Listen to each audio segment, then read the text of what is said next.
अस्सलाम वालेकुम students, hope you are doing well. जैसा कि आपको मालूम है कि हमने कैश फ्लो स्टेटमेंट का टॉपिक स्टार्ट किया था और बीकॉम पार्ट 2 के अंदर और बाकी बैचलर्स और सर्टिफिकेशन के कोर्सेज में पढ़ाए जाने वाला ये टॉपिक है। तो आज इसके अंदर हम एक क्वेश्चन देखेंगे। इसका पैटर्न, इसकी थ्योरी तो हमने पहले लेक्चर के अंदर डिटेल से डिस्कस कर ली थी। आज जो हम क्वेश्चन करने वाले हैं उसमें कुछ न्यू केसेस देखेंगे और इस तरह के क्वेश्चन आपके पास स्पेशली बीकॉम पार्ट 2 के पास पेपर में भी आ चुके हैं। तो इस वीडियो को आप ध्यान से देखें, कॉन्सेप्ट को समझें और प्रैक्टिस अपनी जारी रखें। तो क्वेश्चन में आपको कह रहा है, on December 31st 2016 and 2017 balance sheet of bright Star limited shows the following. 2 साल का कंपेरेटिव बैलेंस शीट दी हुई है और 2 साल का डेटा उसके अंदर मौजूद है, 2016 और 2017 का। एसेट साइड अगर आप देखें तो कैश आपके पास 14,400 है। 2017 में कैश इंक्रीज हुआ है। अकाउंट रिसीवेबल 28,500 था, 2017 में डिक्रीज हुआ है। इसी तरीके से इन्वेंट्री की भी दो वैल्यूज हैं जो कि डिक्रीज हुई है। इक्विपमेंट की भी दो वैल्यूज हैं और देखा जाए तो इक्विपमेंट इंक्रीज हुआ है। On the other hand equity side देखें तो अलाउंस फॉर डेप्रिसिएशन, जो इक्विपमेंट की वैल्यू डिक्रीज हुई है, डेप्रिशिएट हुई है, उसकी वैल्यू इंक्रीज हुई है।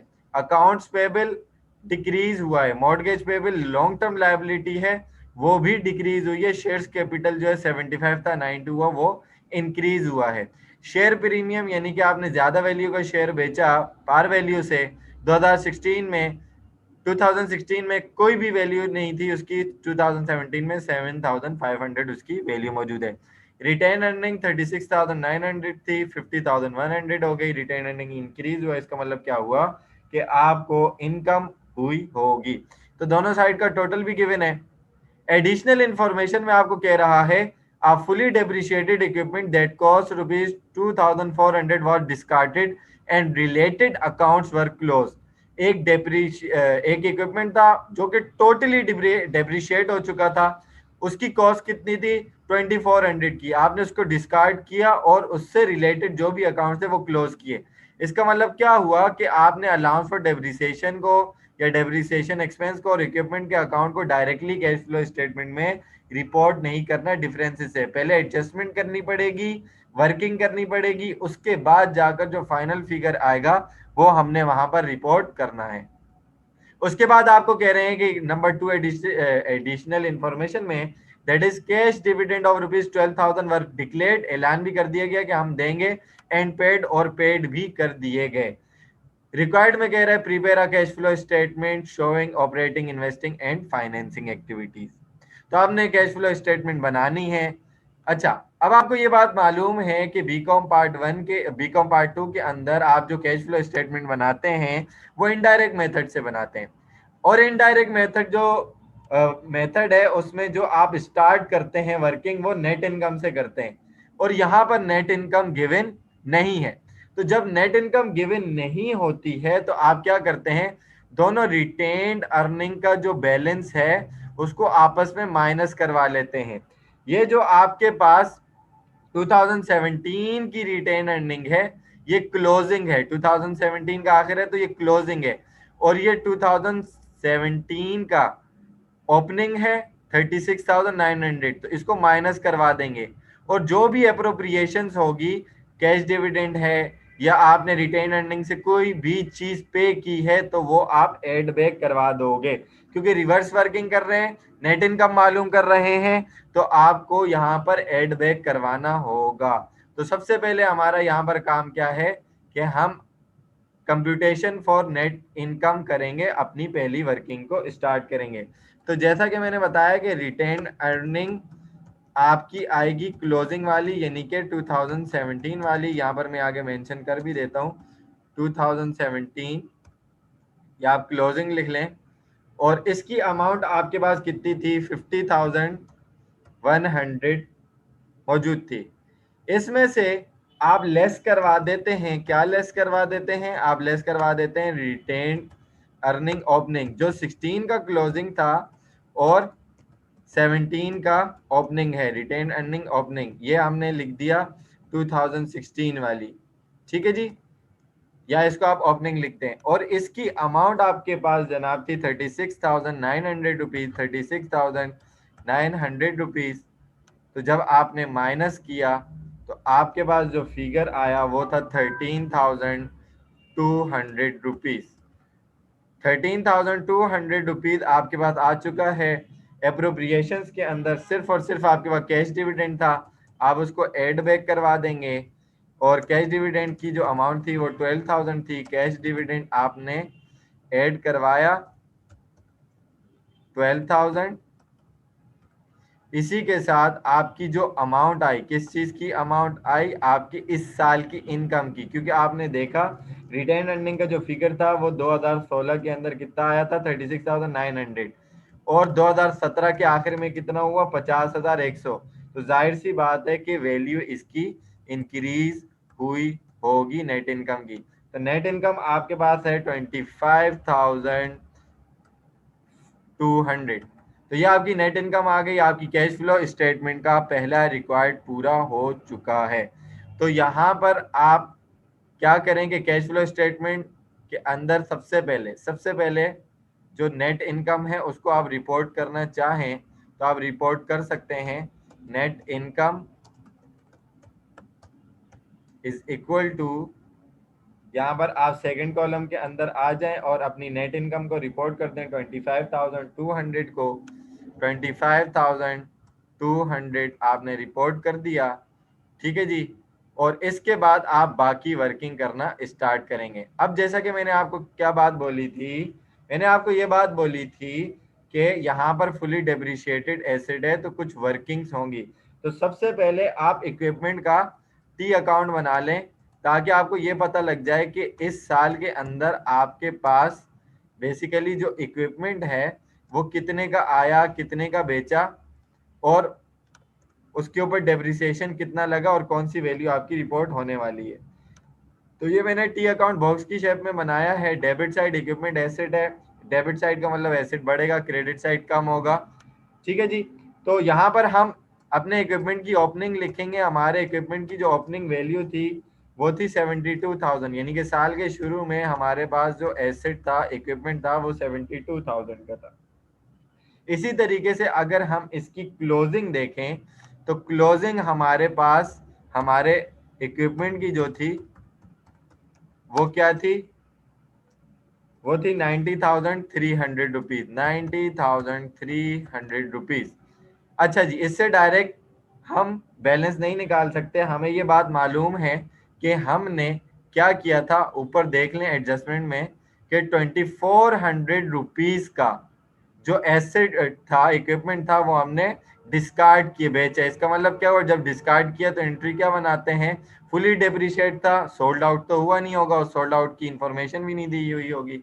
तो आप क्या कर देंगे, फुली डेप्रिशिएटेड है, डेप्रिसिएशन एक्सपेंस डेबिट या अक्यूमुलेटेड डेप्रिसिएशन डेबिट होगा बेसिकली, और क्रेडिट आप इक्विपमेंट को कर देंगे। इसका मतलब इक्विपमेंट जो है आपका वो क्रेडिट हुआ यहाँ पर इक्विपमेंट के अकाउंट में, और किसकी वजह से हुआ, डिस्पोजल ऑफ इक्विपमेंट लिख दें या allowance for depreciation accumulated depreciation लिख दें, कोई फर्क नहीं पड़ेगा। डिस्पोजल ऑफ इक्विपमेंट आपने किया है तो आपका एसेट कम हो जाएगा। कितने से कम हो जाएगा भाई, 2,400 रुपीज से कम हो जाएगा। इसी तरीके से यहाँ पर क्या था, 90,300, 2,400 यहाँ पर था, और कोई चीज इफेक्ट करके नहीं आई थी। जब आप इन दोनों का डिफरेंस निकालेंगे तो यहाँ पर बेसिकली आपको पता लग जाएगा कि आपने इक्विपमेंट कितने का खरीदा है। तो आप 90,000 प्लस 2,000 करवाएंगे तो 92,700 हो जाएगा। 400 और 300 मिलाएंगे, माइनस करेंगे आप 72,000, तो डेबिट साइड बैलेंस की कमी है। इट मीन्स कि इतने का इक्विपमेंट आपने परचेज किया होगा।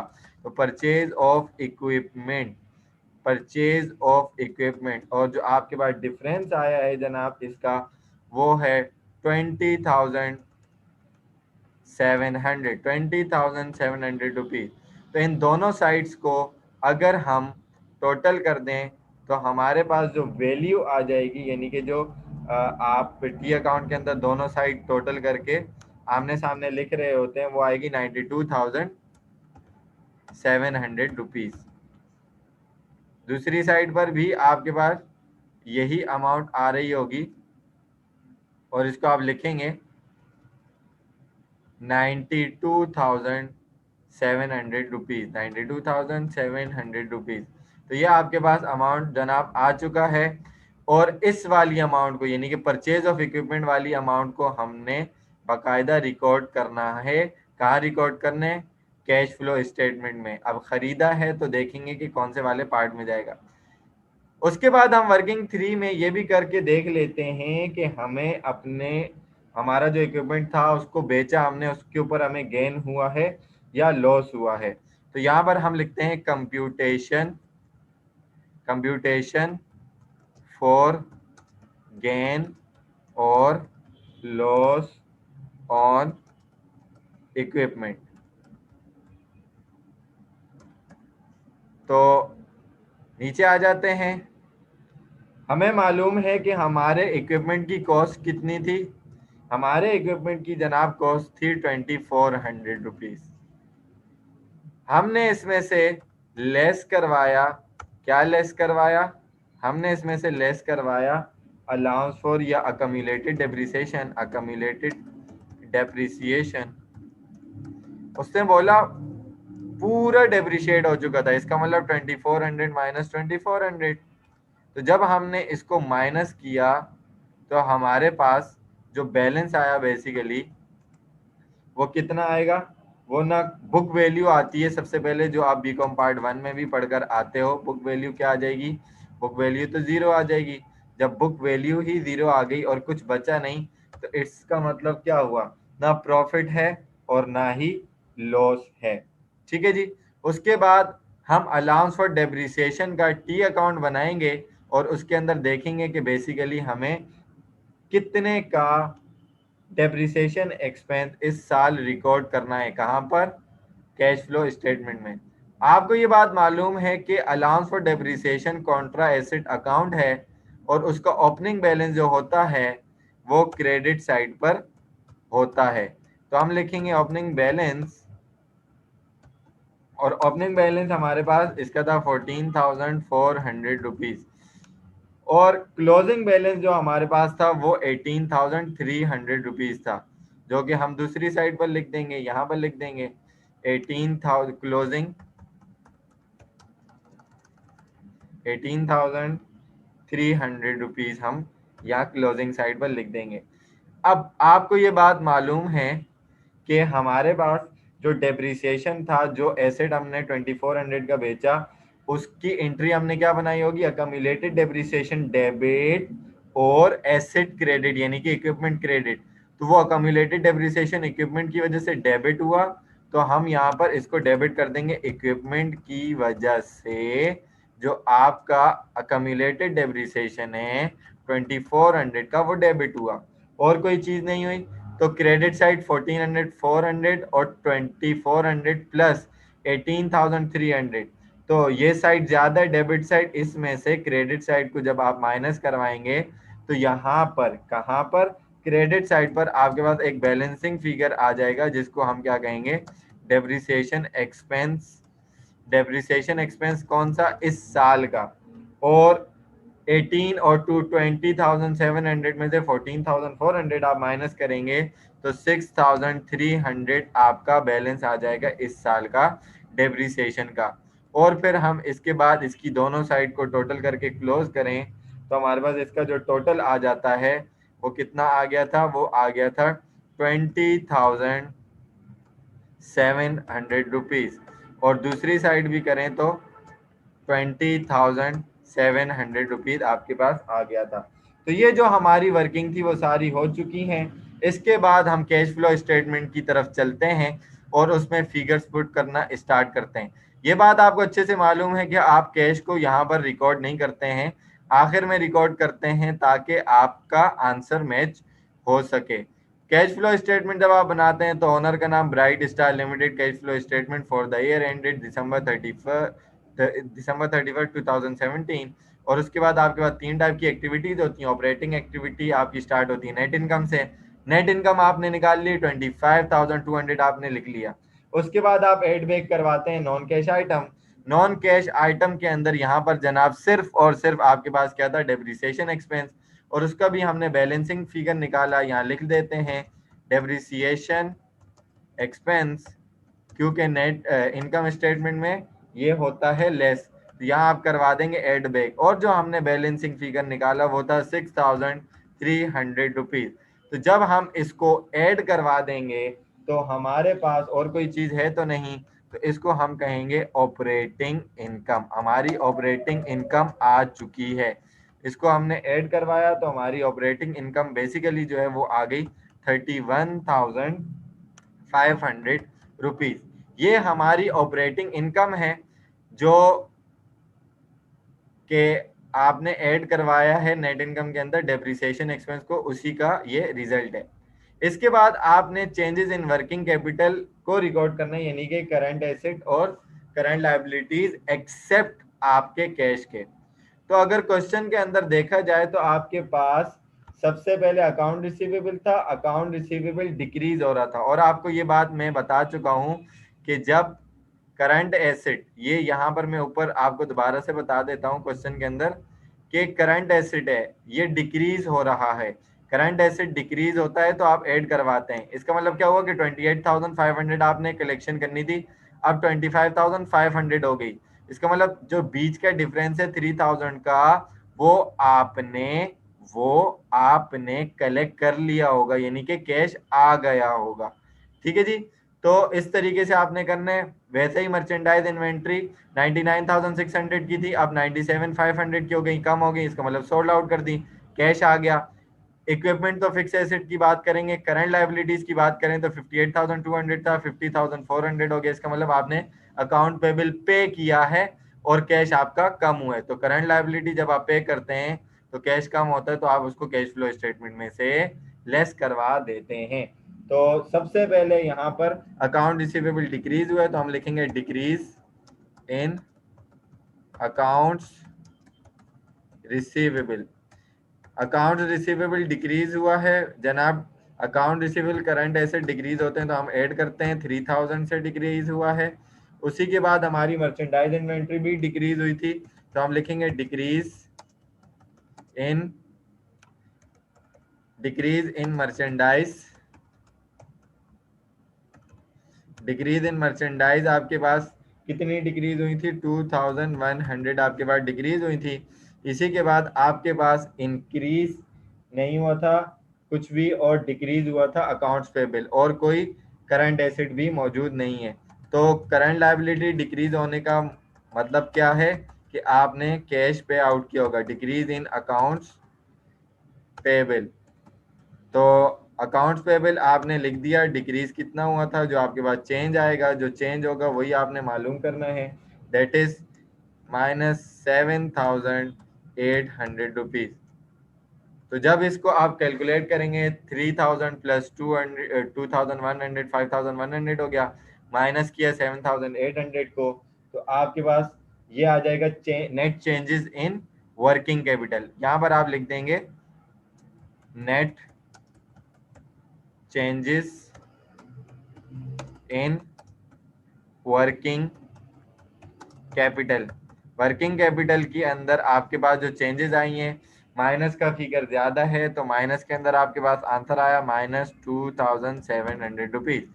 तो जो आपके पास ऑपरेटिंग इनकम आई थी उसमें से आप ये net changes in working capital मालूम करेंगे, तो नेट इनकम आपके पास ज्यादा थी 31,500, 2,700 को आप माइनस करवा देंगे, इसका मतलब पॉजिटिव आंसर आएगा।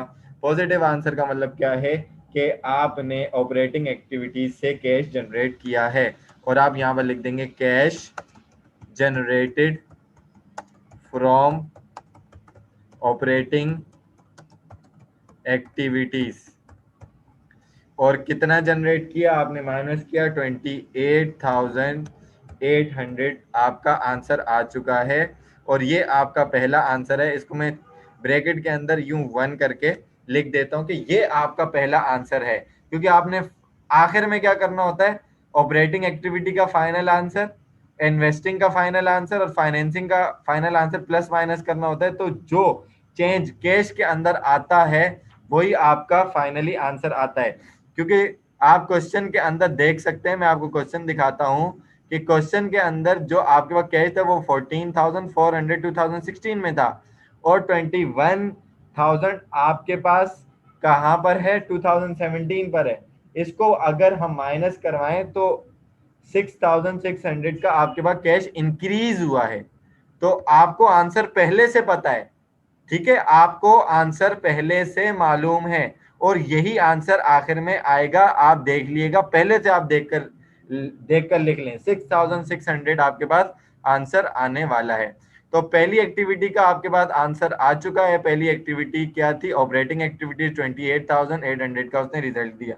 उसके बाद आपके पास इन्वेस्टिंग एक्टिविटीज होती है। इन्वेस्टिंग एक्टिविटीज आपके पास एसेट परचेज और सेल करने और इन्वेस्टमेंट से रिलेट करते हैं। सेल ऑफ एसेट का कोई सीन नहीं था, आपने परचेज ऑफ इक्विपमेंट निकाला। परचेज ऑफ इक्विपमेंट यहाँ लिख देंगे, परचेज ऑफ इक्विपमेंट, इक्विपमेंट आपने खरीद कर इन्वेस्ट किया। जब परचेज किया इक्विपमेंट तो इसका मतलब क्या हुआ कि आपके पास से कैश गया, और जो आपने बैलेंसिंग फिगर टी अकाउंट से निकाला था वो था 20,700 का आपने इक्विपमेंट खरीदा है, इतने का कैश चला गया। तो आप यहाँ से इसको क्या करवाओगे, माइनस करवाओगे। तो ये जो आपने वर्किंग की थी अपने एसेट को परचेज करने के लिए, तो वो देखेंगे यहाँ पर बेसिकली मौजूद है 20,700 इसी को हमने कैश फ्लो स्टेटमेंट के अंदर इन्वेस्टिंग एक्टिविटी के पार्ट में रिपोर्ट किया है, और कोई भी चीज इन्वेस्टिंग एक्टिविटी में नहीं है। इसका मतलब क्या हुआ नेगेटिव फिगर का, कि इन्वेस्टिंग एक्टिविटीज ने कैश जनरेट नहीं किया, बल्कि क्या किया है, कैश यूज किया है। तो आप क्या लिख सकते हैं कि cash used by investing activities, और कैश फ्लो फ्रॉम या आउटफ्लो फ्रॉम इन्वेस्टिंग एक्टिविटीज। ठीक है जी, cash used by investing activities. तो ये माइनस का आंसर है, यहां पर आप लिख देंगे 20,700 माइनस में। तो इसी के साथ मैं इसको थोड़ा सा आगे करके लिख देता हूं कि हमारे पास दूसरा ये आंसर आ चुका है। ठीक है जी, तो दो आंसर हमारे पास हो चुके हैं, इसको अगर आप देखें तो। और इसी के साथ हमने तीसरा फाइनेंसिंग का पार्ट करने, और फाइनेंसिंग का पार्ट आप जानते हैं कि लॉन्ग टर्म लायबिलिटीज के अलावा इक्विटी के पार्ट से रिलेट कर रहा होता है। तो अगर हम यहाँ से वापस क्वेश्चन की तरफ चलें, तो जो हमारे इक्विटी सेक्शन में चेंज आया, mortgage payable long term liability ये कम हुई है, इसका मतलब है आपने पेमेंट ऑफ लायबिलिटी की है। शेयर प्रीमियम की तरफ, शेयर प्रीमियम से पहले शेयर कैपिटल की तरफ चलें तो यहाँ पर भी 15,000 का चेंज है। इसका मतलब क्या हुआ कि आपने न्यू शेयर्स इशू किए हैं, जिसकी वजह से आपका शेयर कैपिटल इंक्रीज हुआ है, और शेयर प्रीमियम आपने शेयर पार वैल्यू से ज्यादा का इशू किया होगा, इस वजह से इस साल आपको प्रॉफिट भी हो रहा है, तो आपने ऐड किया है। उसके बाद लास्ट चीज जो है वो डिक्लेयर करेंगे, आप डिविडेंड और पे किए तो उसको आप यहाँ से लेस करवा देंगे। ये रहा आपके पास कैश डिविडेंड। डिविडेंड का ताल्लुक शेयर से होता है, तो इक्विटी के पार्ट से यानी कि फाइनेंसिंग के पार्ट से आपने उसको लेस करवा देना है। तो यहाँ पर सबसे पहले आप लिखेंगे इक्विटी का part, issuance of share capital 2017 के अंदर आपके पास इसका फिगर था 75,000, बाद में 90 हुआ, 15 से इंक्रीज हो गया, इसका मतलब मजीद पैसा आया, तो यहाँ पर 15,000 आप लिखेंगे प्लस में। इसी के बाद आपके पास इससे जो रिलेटेड चीज है वो शेयर प्रीमियम है। शेयर प्रीमियम, आप शेयर को जब ज्यादा का बेच देते हो तो ज्यादा पैसा आएगा, शेयर प्रीमियम आपने लिख दिया, और शेयर प्रीमियम था 7,500 का, इसको भी आप ऐड करवा देंगे। उसके बाद आपके पास लॉन्ग टर्म लायबिलिटी थी जो कि कम हुई थी, पेमेंट ऑफ मॉर्गेज पेबल हुई है 12,000 से, उसकी कमी आई है, तो आपने डिफरेंस 12,000 ही रिकॉर्ड करना है। तो अब यहाँ पर लिखेंगे payment of mortgage payable. Payment of mortgage payable आपने लिख देना है, जो डिफरेंस इसके दरमियान आया वो 12,000 आया, इसका मतलब आपने कैश दिया है। और एक बात याद रखें, यहाँ पर मेंशन नहीं था वैसे कि कैश दिया या नहीं, आगे आने वाले क्वेश्चन में इस तरीके से बात मेंशन भी होती है, या थोड़ा सा एडवांस लेवल आ जाए कि आपने कोई लायबिलिटी स्टॉक से पे की है तो आप उस स्टॉक की अमाउंट को जो कम करोगे वो इश्यूएंस ऑफ शेयर कैपिटल से मालूम करोगे। तो बहरहाल वो अगर केस आएगा तो हम आइंदा आने वाले लेक्चर्स में देखेंगे भी। इसी तरीके से आखिरी जो चीज है वो पेमेंट ऑफ कैश डिविडेंड है। तो पेमेंट ऑफ कैश डिविडेंड ये भी आपकी फाइनेंसिंग से ताल्लुक रखता है। पेमेंट ऑफ कैश डिविडेंड तो आप इसको लेस करवा देंगे और कैश डिविडेंड आपने पे किए थे 12,000, तो यहाँ पर दोबारा से 12,000 आप क्या करवा देंगे माइनस। इसके बाद फाइनेंसिंग की कोई भी चीज आपके पास मौजूद नहीं थी। तो यहाँ पर हमें देखने से लग रहा है कि माइनस में ही आंसर आपका आने वाला है। फाइनेंसिंग एक्टिविटी का भी मैं इसको थोड़ा सा ऊपर कर लेता हूँ ताकि तीनों आंसर हमारे सामने आ जाएं और फिर फाइनल की भी बात हम कर सकें। तो 15,000 प्लस 7,500, 12,12,24 हो गया। और इस ऊपर वाले को देखें तो 15 और 7 22, 22,500, इसका मतलब डिफरेंस माइनस में 1,500 है। तो फाइनेंसिंग एक्टिविटीज से भी कैश जो है वो आउटफ्लो हुआ है या उसने यूज किया है, आप इस तरीके से लिख सकते हैं। तो आप लिखेंगे cash used bye financing activities. Financing activities आपने प्लस माइनस करवाया तो आपके पास माइनस का 1,500 आंसर आ गया। और ये आपकी एक्टिविटी का तीसरा आंसर था। इसको मैं नंबर 3 कर देता हूँ। ठीक है जी। और क्या कहते हैं कि इसको हम जब प्लस माइनस करवाएंगे तीनों आंसर को, पहला आंसर ये रहा, इसको मैं ऐसा करता हूँ कि हाईलाइट कर देता हूँ तीनों आंसर को, क्योंकि हमारे पास तीनों रिजल्ट्स आ चुके हैं। तो इसको मैं कोई कलर इसके ऊपर लगा देता हूँ अच्छा सा, ताकि आप लोगों को नज़र आ जाए कि भाई हम किन 3 फिगर्स की बात कर रहे हैं। तो भाई हम इन 3 फिगर्स की बात कर रहे हैं जो हमारे पास 3 रिजल्ट आए हैं। 28,800 प्लस में, 20,700 माइनस में, 1,500 माइनस में।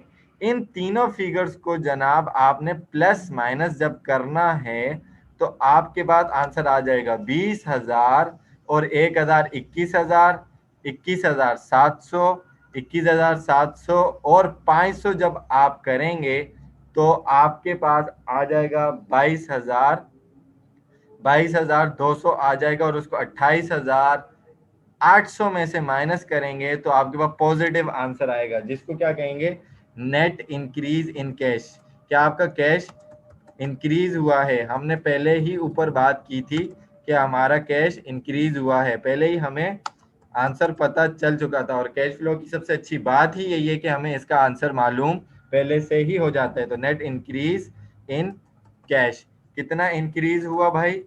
आपके पास इंक्रीज हुआ 6,600 रुपीज का। 6,600 रुपीज का कैश जो है बेटा वो इंक्रीज हुआ है।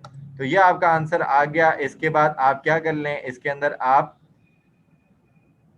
ऐड करवा दें। आप ऐड क्या करवाएंगे? Cash and cash equivalent opening जो साल के शुरू के थे, यानी कि जो 2016 से आए थे, वो कितने थे? वो 14,400 थे। 14,400 थे, प्लस किया 600, 15,000 हो गया। और फिर हमने प्लस किया 6,000 को तो 21,000 हो गया। क्या उसने हमें बैलेंस शीट में ये नहीं कहा था कि आपके पास आखिर के अंदर आकर कैश 21,000 हो जाएगा? 2017 का उसने बैलेंस दिया, कैश एंड कैश इक्विवेलेंट का एंडिंग का उसने आपको फिगर तो पहले से दिया हुआ था। जो ये चेंज आया है 6,600 का, वो हमने बेसिकली यहाँ पर मालूम किया है कि भाई इतना कैश था आपके पास, इतना जो चेंज आया, इस चेंज वाले को भी मैं हाईलाइट कर देता हूँ। ये बेसिकली हमारा आंसर है, इसको मैं रेड से रिप्रेजेंट कर देता हूँ। ये हमारा आंसर है। ये जो चेंज आया ना इन दोनों फिगर से, ओपनिंग और बिगनिंग से, इस चेंज को मालूम करने के लिए जनाब हमने ये पूरी स्टेटमेंट बेसिकली बनाई है। इसको मैं थोड़ा सा छोटा कर देता हूँ ताकि आपको पूरी स्टेटमेंट अच्छे तरीके से नज़र आ जाए कि भाई हमने काम जो किया है वो ये किया है। ठीक है जी। तो हमने ऑपरेटिंग एक्टिविटी से काम स्टार्ट किया। इसको मैं थोड़ा सा और छोटा कर देता हूँ ताकि आपको सारे फिगर्स ऑपरेटिंग से नीचे तक दिखते रहें। तो ये आप देख सकते हैं कि हमने नेट इनकम निकाला, ऐड बैक किया नॉन कैश आइटम को, डेप्रिसिएशन एक्सपेंस था उसको ऐड किया नॉन कैश आइटम के अंदर, 31,500 आया आपकी operating income. Changes in working capital आपने मालूम किए, उसको आपने प्लस माइनस करवाया, पहला आंसर निकाला, फिर इन्वेस्टिंग का पार्ट किया, फिर फाइनेंसिंग का पार्ट आपने किया। तो आपने अपना टारगेट पहले से ही डिसाइड किया हुआ था कि भाई आपका टारगेट जो था वो 6,600 था, जो कि यहाँ से 21,000 माइनस 14,400 था, 6,600 आया। तो इसी टारगेट को मालूम करने के लिए आपने ये सारी वर्किंग की है और यही आंसर आपके पास आखिर में आया है। तो आई होप कि ये लेक्चर आपको पसंद आएगा, कैश फ्लो स्टेटमेंट आपको पसंद आएगी। इस तरीके के क्वेश्चन फुली डेप्रिशिएटेड वाले आपके पास पेपर में भी आ चुके हैं। आप वीडियो को देखें और प्रैक्टिस करें और शेयर करें, दूसरे ग्रुप्स के अंदर शेयर करें, दूसरे स्टूडेंट्स को शेयर करें। वो स्टूडेंट जो कोचिंग वगैरह में जाकर नहीं पढ़ सकते, प्राइवेट स्टडी करते हैं, उनको मुश्किलात होती हैं, तो उनको भी ये वीडियो सजेस्ट करें ताकि उनकी प्रैक्टिस में, उनकी पढ़ाई में कोई रुकावट ना आ सके।